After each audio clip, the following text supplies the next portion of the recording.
Hello friend, welcome back to my channel. Good to see your face. I know I haven't been on here in a while.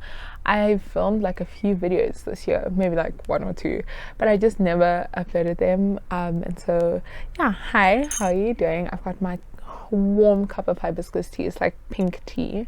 Don't know if you can see that, but it's like pink tea, which is just beautiful. The weather in Joburg has just been freezing and hot and freezing and hot, and so high. But yeah, I just wanted to come on here and to just encourage you, I think, and encourage myself too. I think I've been in kind of like a weird, kind of like a rut, you know, like one of those like weird rut seasons where like you just, oh, man, it's been so hard like to get myself to read my Bible, to spend time with the Lord, and like I'm on holiday now, and so like waking up and then going straight on Instagram and YouTube and Pinterest and everything but the word. And I just wanted to encourage you. I think I was reading the other day, randomly came across this verse, so weird.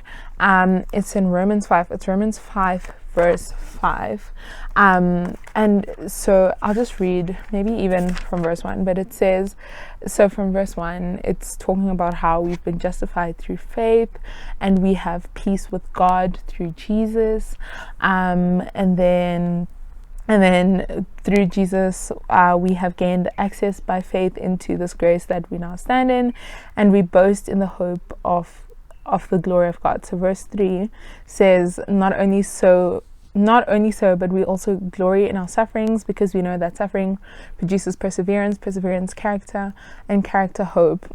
And then Yes, and then verse 5 says, and hope does not put us to shame, but God's love has been poured out into our hearts through the Holy Spirit who has been given to us. And I just thought it's so cool that how it mentions that this hope that doesn't put us to shame, you know, this hope that doesn't put us to shame, because obviously this hope is in Jesus and this hope is in God, and how like God literally pours his love into our hearts through the Holy Spirit. And I just thought that was so cool, and that just encouraged me. And this is someone speaking to you like in the middle of a rut, you know, if you're speaking to you who's in a rut from someone in the middle of a rut. And honestly, like for me as well, what I need to hear, and the truth is that just sometimes we need to kind of just force ourselves, you know, like it's about discipline sometimes, and choosing Christ and choosing his love, you know, and choosing to say like, actually even though I don't want to go there and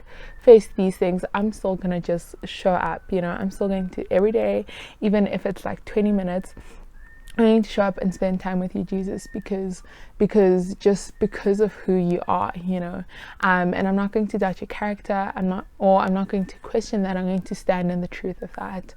And so I think like that's what I've needed as well, is just that truth of like, actually, and it's so hectic how I think it's in John, I'll put it on here, how it talks about when Jesus says that if you love me, you obey me.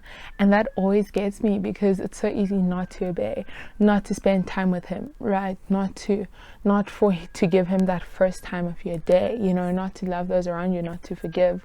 And he literally says that, like, listen, if you obey me, if you love me, you're going to obey me.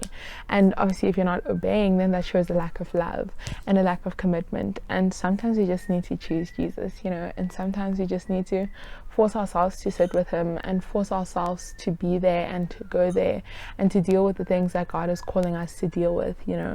And I think for the longest time, and I still struggle with this, is just that I almost just not question who God is, but I don't really believe that he's a safe space, so I don't want to go to him and let him be my safe space, you know. I struggle to believe that he's a good God, and so why should I bring my problems to him? But he's good, you know, and he can deal with those problems, and he wants to walk alongside those problems with me. And so yeah, I just wanted to encourage you with that, and I'm just so grateful that we have a God who is gracious, and God who is patient. Like, I'm so grateful for Jesus's patience with me, because oh my goodness, sometimes even I'm not patient with myself, and yet he is so patient with me and so loving and so caring with me. And so I just wanted to encourage you with that. And like, Jesus is good even when we don't believe he's good. Jesus is there even when we feel like he's not there, you know, even when we don't feel him.